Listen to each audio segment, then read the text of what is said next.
greater spotlight on some of the details that you have to be good at, that Caitlin could cover up with her incredible skill, her range, the way she creates space, and the timing with... Cathy Engelbert sat behind her desk in the WNBA headquarters, her expression calm but determined. The letter from Sophie Cunningham's lawyers lay open before her, demanding $2 million in damages and accusing the league of defamation and wrongful conduct. Lots of fun and drama in this WNBA game, brought to you by DraftKings. Caitlin Clark gets called for a foul here, and she runs over. She's like, I didn't touch her. I didn't touch her. And they're saying, well, look at it. We'll look at it. We'll look at it. We'll look at it. She's like, wow, look at it. And she's right. There's no contact made. Oh, my God. Watch it back after the game. Trust me. You'll see. Yeah. I didn't touch at all. Actually, you watch it right now. So that happened. They make both of their free throws, and then Indiana's got the ball, and it's the next possession right after she doesn't touch someone and gets the foul. Then you got Caitlin Clark with the ball, banging around, top of the key. Her and JC Sheldon just banging around, and then she's going to take a finger to the eye and then gets bumped and then gets sent to the ground. Oh, what the fuck? What? Are you kidding me? It's a thumb swipe to the eye and the bridge of the nose. And then JC walks up to her and kind of leans in a little. Hammond, the league's general counsel, watched as Engelbert read the bold heading, claim for defamation and breach of duty. For a moment, the room felt colder. Then Engelbert stood, straightened her blazer, and spoke with quiet authority. She would not be intimidated. Straightens up, throws the belly at her, right? And she's like, God, stop! And then number 3, Marina Mabrey just sends her to the ground. So they look at the replay for far too long. Flagrant 1 on JC. Yeah. What about the shove? She's like, we didn't have a look at somebody shoving. It should have been an ejection. That's really bad. And the coach is like, so I'm running in and I chucked someone. And that's cool. Caitlin Clark makes free throw number 1, number 2, and number 3. And Caitlin Clark's going to get the ball. Her and JC Sheldon just guarding each other all day, hanging out. She finds an opening. Sheldon's on her, hand up, in her face, bangs the deep 3, celebrates accordingly. Yeah! Fuck yeah! You like that? Caitlin Clark guarding JC Sheldon, and then claps in her face when the pass goes awry. And then there's a shot, and they get the rebound, and Caitlin gets it, and then they... Earlier that week, Cunningham had filed suit in federal court, alleging that Engelbert had orchestrated a campaign to silence her after critical comments about league policies. The public had seen Cunningham's fiery interview where she questioned travel conditions, medical coverage, and the league's marketing priorities. When we first played her, I just think she's had a lot of pressure on her shoulders, and I think a lot of people, no one's walked in her footsteps, and so it's really easy to judge and to say things, but at the end of the day, we all need to empower each other and be there for each other. I think she's done a lot, not only her, but that rookie class. They've brought a lot of attention to our league, and it's needed. Like, this is what we've always wanted, and so why would we not embrace them and make sure they're good? And so when we first played them, I was like, hey, keep doing your thing. Like, you're doing a great job. If you ever need anything, reach out. And then the All-Star game, we were just having fun. I mean, she was playing, I was having a good time on the sideline, and I kind of told her, I was like, hey, if you ever want to come to Phoenix, let me know. But that one kind of backfired on me. Now I'm here, which is great. Fans had praised her honesty, but league insiders bristled at her tone. Now Cunningham wanted $2 million and an apology. Engelbert knew that if she didn't respond firmly, the league's leadership would look weak. Call timeout, timeout. And right here, Sheldon's going to say something like, you can't guard me. She says, oh, yeah? And you can guard me? You can't guard me. Clap, clap, clap. Come on. Come on. Let's fucking go. Yeah. Yeah. Engelbert's response letter was concise. She denied all allegations, called Cunningham's claims baseless and opportunistic, and vowed to defend the league vigorously. The letter cited emails, meeting notes, and staff testimonies to show that every policy decision had been transparent and discussed in league-wide forums. Engelbert challenged Cunningham to produce evidence of any personal vendetta. The message was clear. The WNBA would not pay, aside to a lawsuit lacking merit. I think the refs had a lot to do with that. It was a build-up for a couple of years now of them just not protecting, the star player of the WNBA. And so at the end of the day, I'm going to protect my teammates. That's what I do. And I'm a team player, so it's all good. Sophie Cunningham sues WNBA refs over failure to protect Caitlin Clark. Enough is enough, a historic move that's shaking the foundations of professional sports. Indiana Fever's Sophie Cunningham has reportedly initiated legal action against WNBA referees, accusing them of systematic negligence in protecting her teammate league sensation Caitlin Clark. The lawsuit, unprecedented in WNBA history, isn't just about one game. It's about years of overlooked abuse, culminating in a breaking point that fans, players, and media can no longer ignore. Cunningham's decision comes on the heels of yet another controversial game against the Connecticut Sun, where Clark was. So we will take all media questions today, but we're just supposed to read from a script, and that's exactly what I'm going to do here.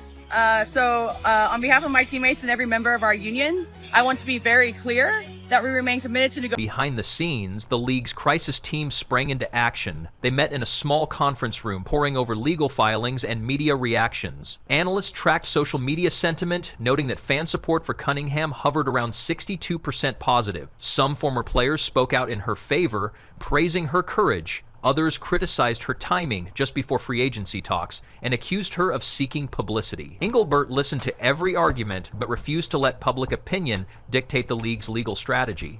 Sophie Cunningham's response to all this, in terms of her tweets, like, if you guys didn't see Sophie Cunningham's retweets, Sophie Cunningham obviously responded with the shrug Instagram post, but petitions, pokes, and power plays. Sophie Cunningham turns WNBA controversy into career breakthrough.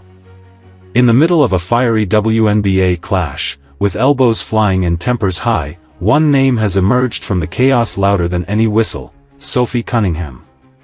And no, she didn't issue a tearful apology. Instead, she issued a statement, not with words, but with a shrug emoji and a highlight reel that lit up timelines like a 4th of July grand finale. It all started with a game that was anything but ordinary. Bodies collided, fouls were missed, and fans stormed. Meanwhile, Cunningham's camp held a press conference to frame the lawsuit as a fight for player rights. She wore her Phoenix Mercury warm-up jacket and spoke with passion. She said she had tried to resolve issues through internal channels only to be met with silence or threats of suspension.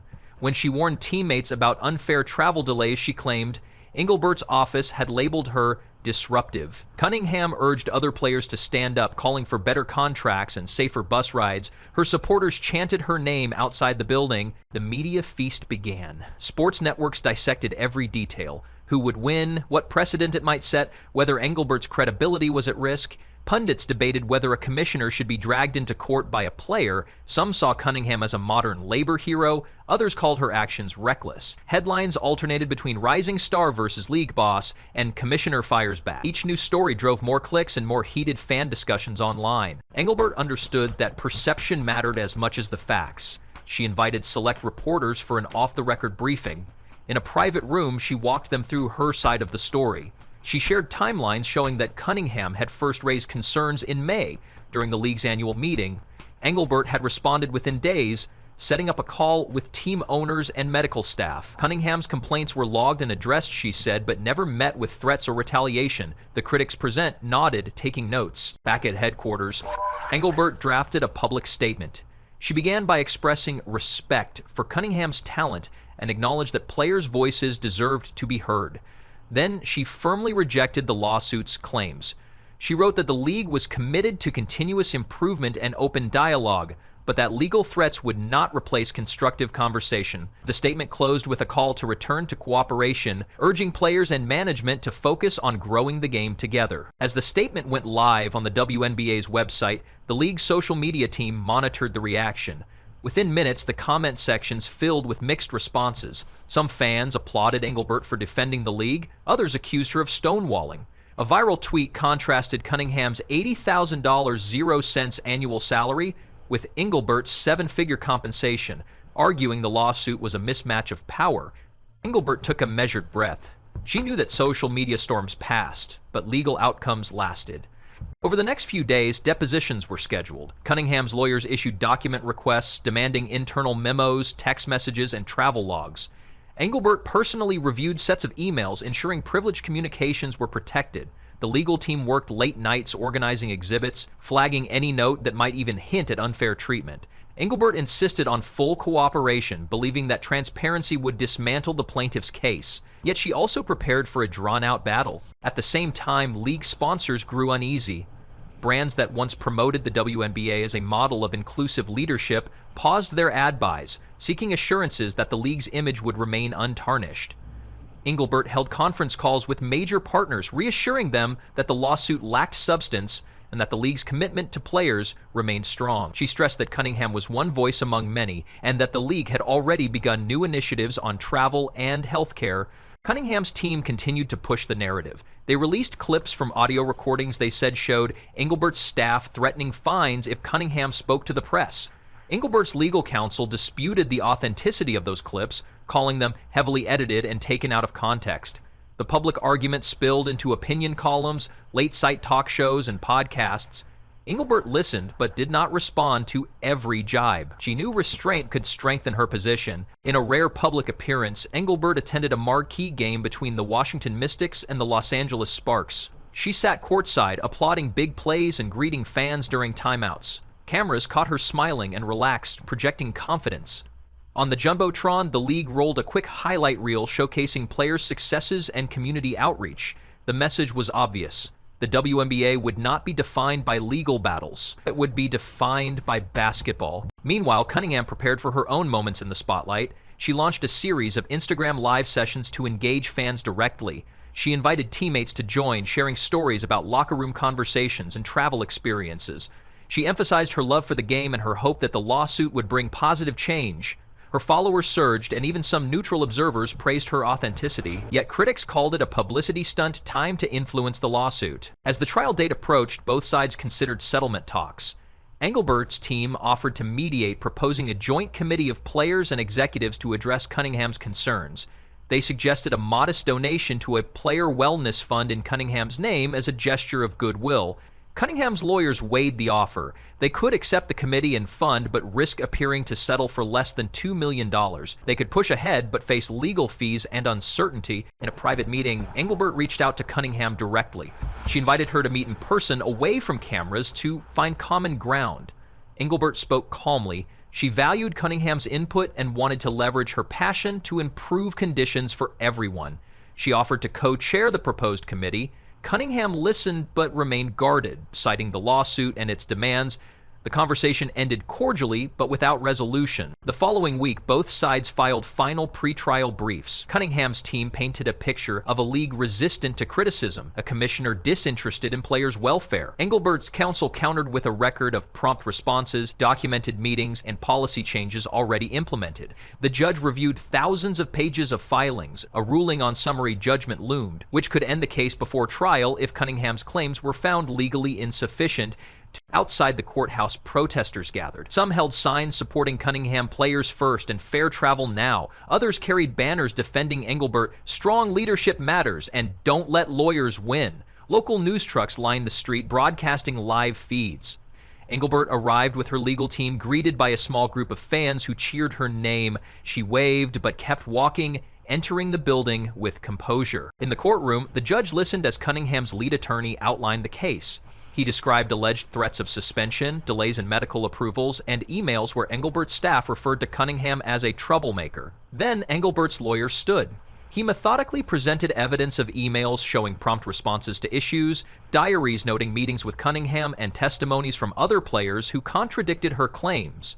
The atmosphere crackled with tension. After 2 days of hearings, the judge took the matter under advisement. He would issue a written decision in the coming weeks. Both sides left expecting a close call.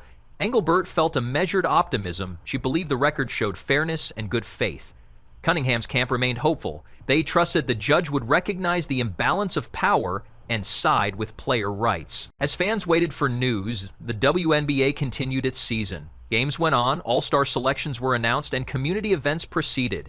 Engelbert and Cunningham both attended league meetings, each avoiding public confrontations. The lawsuit was one chapter in the league's story, but not the whole story. Daily, players suited up and played their hearts out, and while the legal fight captured headlines, on the court, the real game went on. In boardrooms and locker rooms alike, one lesson became clear. Strong organizations must be open to change. Whether the lawsuit ended in dismissal, settlement, or trial, Engelbert and Cunningham had made their points.